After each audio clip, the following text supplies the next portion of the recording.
if you would first start this practice problem in your homework. If you try number 27 in your homework, it is a double replacement reaction where the front parts switch, you balance charges, and you balance the reaction. So take a couple minutes and do your best on that.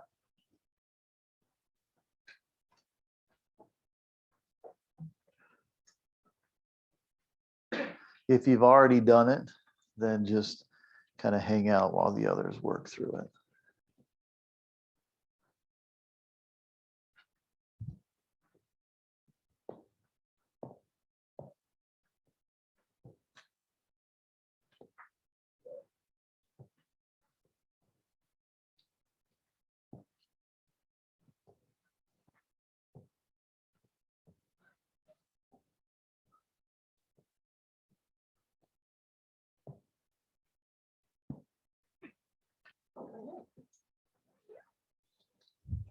Nice.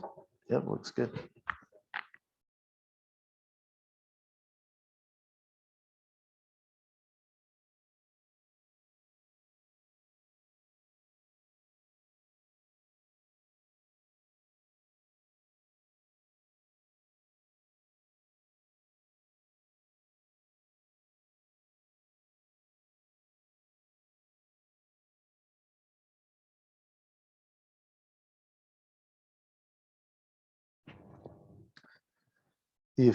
If you're looking for the charge of copper on your periodic table or your naming schemata, that's one, remember, you're not going to find there. It's one of those transition metals, and they're a little tricky to find, except that you can often find them based on this number right here. That would be the charge of copper. Okay, keep going about another minute or two.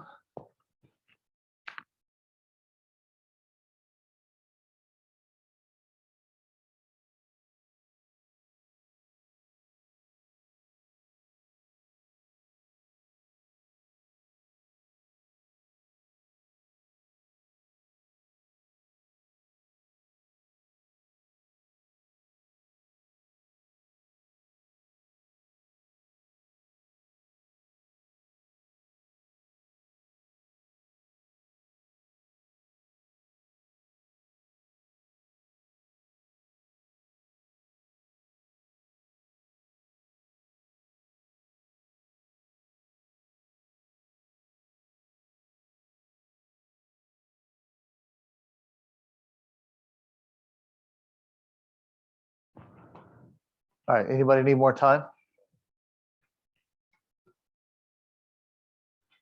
Okay, then let's talk through it. So in a double replacement reaction, you may remember we cut the front part off and we just swap their places. This one's sometimes a little tricky, this acetic acid. Some people think the front half is literally half, but that is not true. 99% of the time, the first thing is just the first atom. The only exception to that is when you have NH4 at the front, then that would, you cut that whole piece off. Okay, so copper with its +2 charge comes over here. And its new partner is who? All right, good, the acetate, C2H3O2. Then I'm going to put a plus sign. I'll come back in a minute. And I have H, and it's now hanging out with OH. Now, some people incorrectly take this 2 right here and put it here. But we talked about that. If you remember, the 2 here belongs there because that's copper's charge. So really the 2 goes here because that's copper's charge. We should check the charge of acetate. On our naming schemata, we would find that it's a -1. So this is Cu, C2H3O2, 2 plus HOH. All right, then we need to balance the overall reaction. So I see two OHs, so I got to put a 2 in front of the OHs. Then that makes two H's and only have one here, so I got to put a 2 in front of the H's.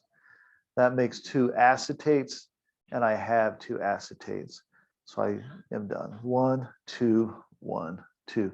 If this was the exam or the quiz you took yesterday, your answer would just be 1, 2, 1, 2. A lot of work to just get a 4-digit number. How many feel good about that? Raise your hands if you would. All right. So that's about 2/3 of you feel all right about this. Okay. The lab we're going to do today is called bottle bewilderment. And all of the reactions we're going to do in this lab are double replacement reactions. So would you turn to whatever page that's on? Probably page 9, 10, maybe 7. I went the wrong direction. Page 7. All right. This is a lab that I really like kids to do. It's a good thinking lab. It is kind of tricky.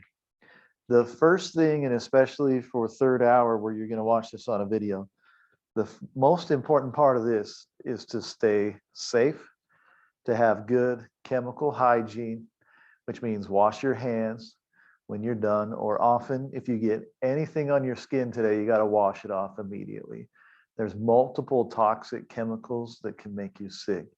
Now, we don't have enough of them that it would like permanently harm you, but there can be some chemical burns today and all that. And I'm over exaggerating, like they're pretty safe stuff, but I've had kids go to the doctor after this because they have a burn and they didn't listen to instructions. Wash your hands when you're done, wear safety glasses, and then absolutely write a note to yourself somewhere on page number 7. All waste goes in the garbage first. All of the waste goes in the garbage first.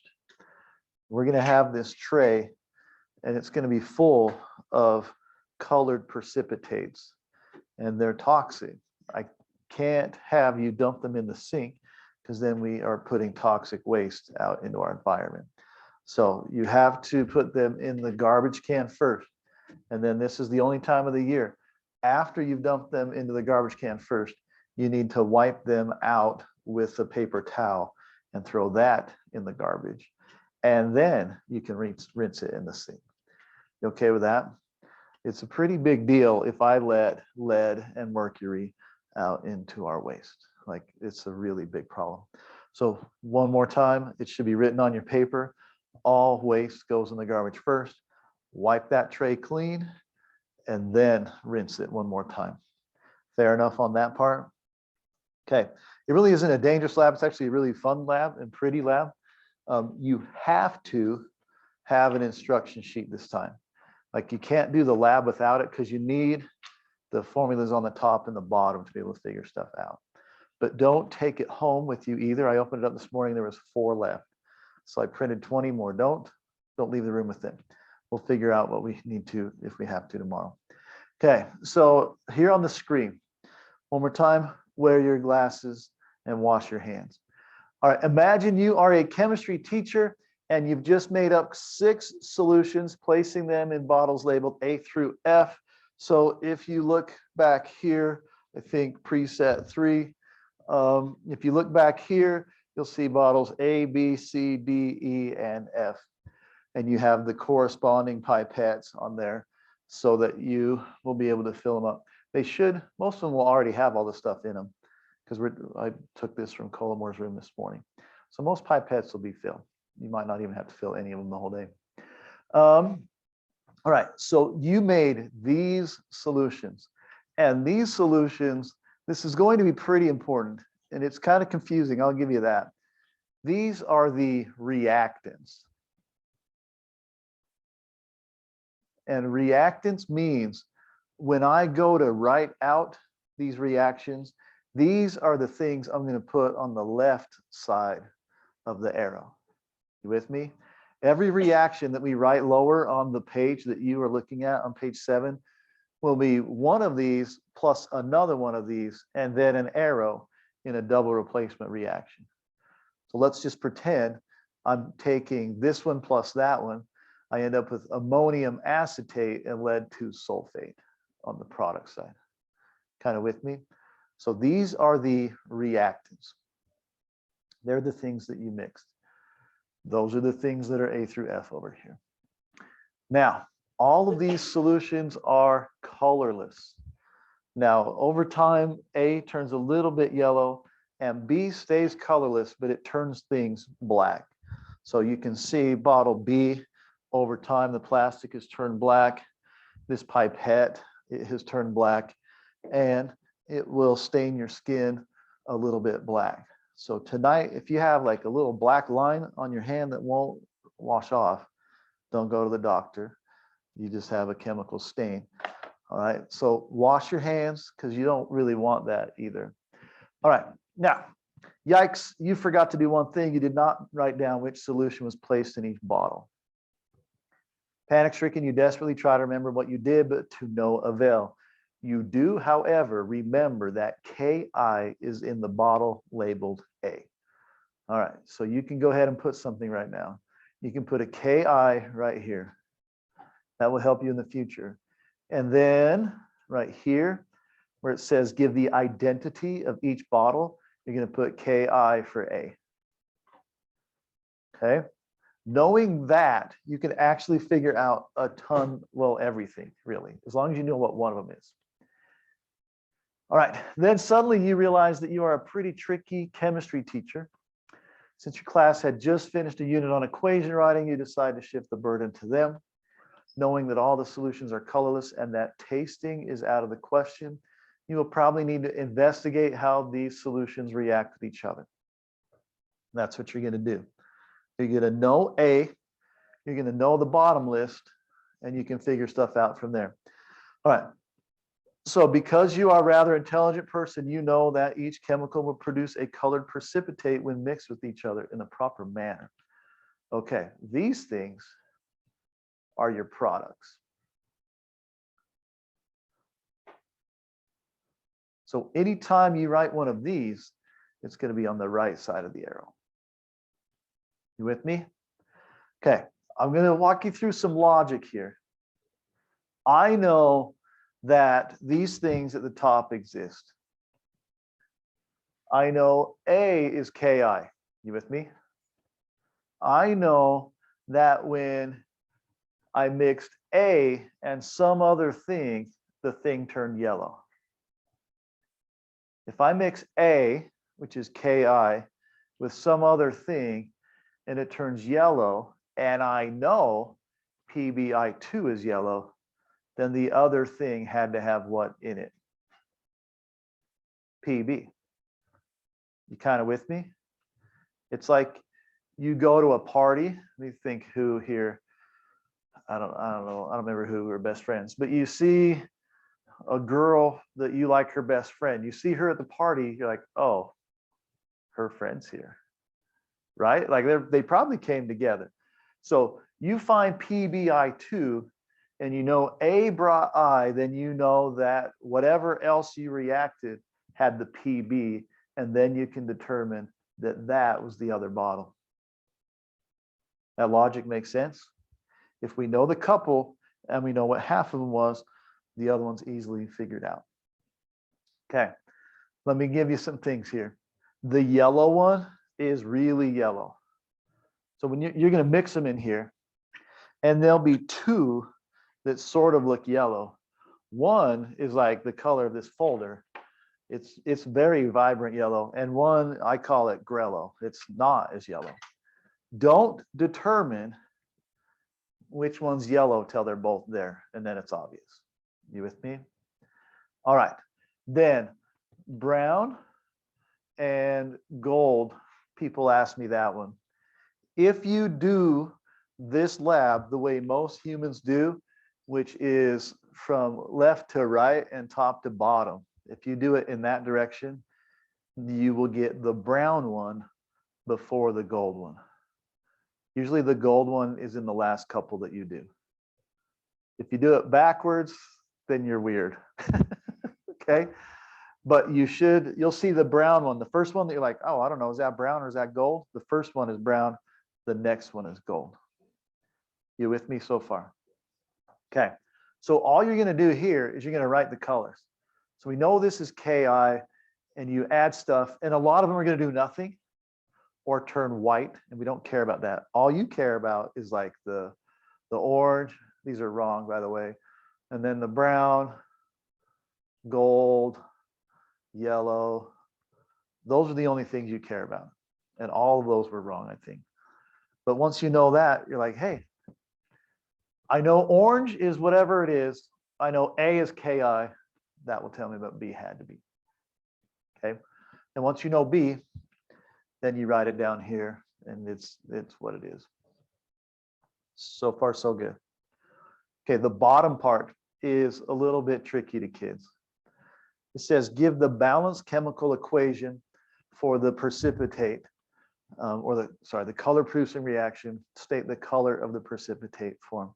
So lead 2 iodide, we already know, because it tells me right here, PbI2, we already know it's yellow. So we could already write yellow. That's just on the instruction sheet. Okay. We also know, these are weird. This is where kids get confused. The lead 2 iodide, its formula is also on the instruction sheet. But these words right here, lead 2 iodide, is the precipitate, which means lead 2 iodide comes over here.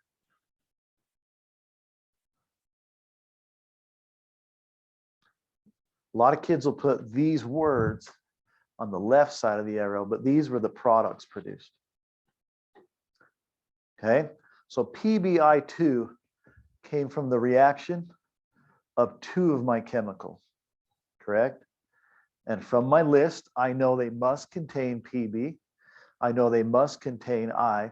So I already know it's bottle A, which is Ki, because that's the only source of where iodine came from.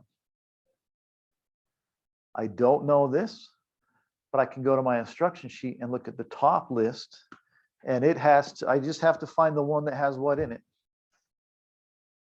Pb. So I look right here, and it's hard. Whoops, wrong one. Like, where is it? There we go. Pb C2H3O2, 2, right? And I didn't make that up. It was right here in the top list. Okay.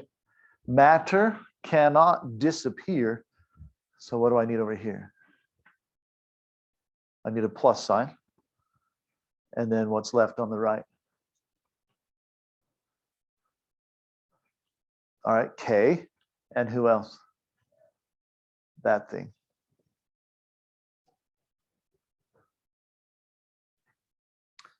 Okay, in chemistry, PbI2, whoops, oh, I just did that, is the precipitate. You don't have to include that, but it's the thing that happened. So like, it's like you and your buddies went to True B, and one of them kissed the other group's friend. You with me? And then the other 2 did nothing. These things on the right are called spectator ions. They don't actually really react. This is formed. These weren't really together. They just all kind of mixed, and then a couple was formed, PbI2. Okay, now it's not balanced. That would be the final step here. You need 2 because there's 2 I's. That makes 2 K's. That makes 2 acetates, which you had. So you're well done. You with me? Okay. Now the time pretty much is yours. You don't know this stuff yet. I mean, you know, number 1, that is correct stuff. A is Ki, that is correct stuff. But you need to find the bottles and fill this data in this table in, and then you should be ready to do the bottom. Okay, that should take you most of the hour. We'll see how it goes. If we get done early, there's definitely stuff that we can do from yesterday. But one more reminder. Hold on, let me stop share so they see the video. One more reminder. Anything that you make in this tray must go where first? Into the garbage. And then, and I only have that roll. I just looked, oh, sweet, there's another one by Saban. Then you must wipe it out, get all the color out you can, like kind of dig into those wells to get all the colors out. Throw that paper in there and then rinse it so it's ready for the next hour. Okay, just one more time on the supplies. Most of these pipettes are already full, so you don't need to stress too much. If you need to refill them, they are here. Hold on. They are over here. Not the third hour, can't really look. A, B, C, D, E, F. Please, please, please. If you're going to put a pipette into one of those, double check the label and the bottle that they're the same thing. Because if you screw up, you screw it up for everybody. You with me? If you have a pipette, you don't know what it is, what the letter is, don't guess, just ask me, we'll get you a new one. It's probably the one that you're missing, but let's not assume anything. Sound good? Okay, the rest of the time is yours. Be safe, wash your hands, no waste in the sink.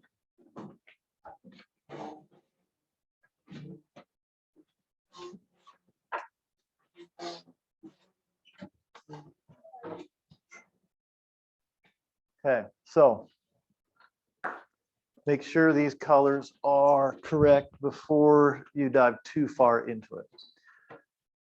So we should have had what I call the grello. Let's go black.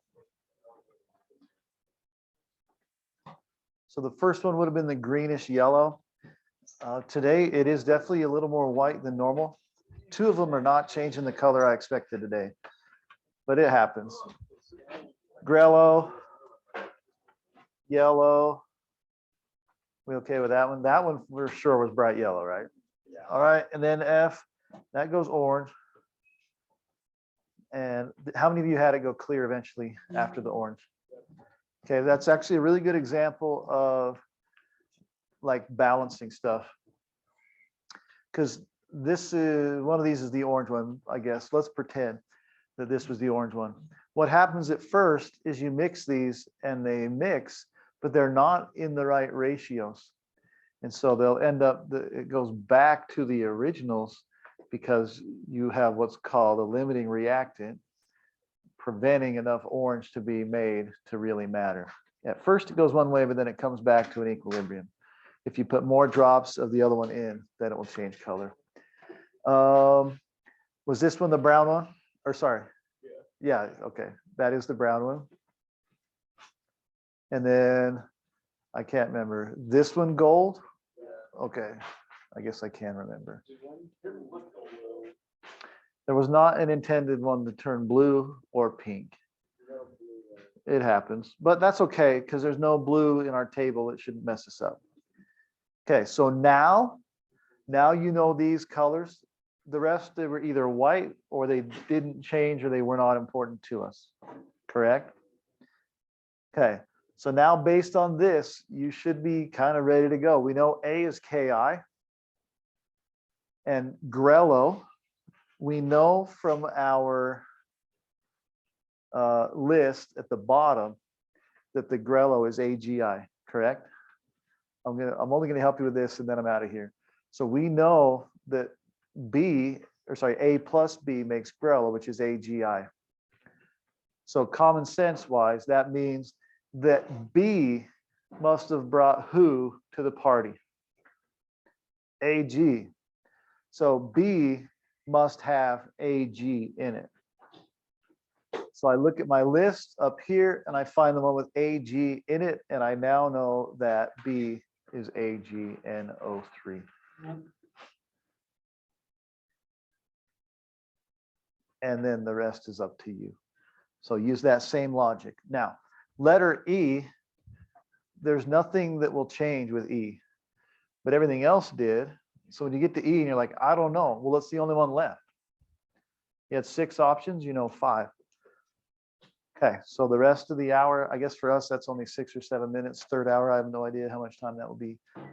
Identify these bottles and then write out the double replacement reactions at the bottom. Fair enough? Okay.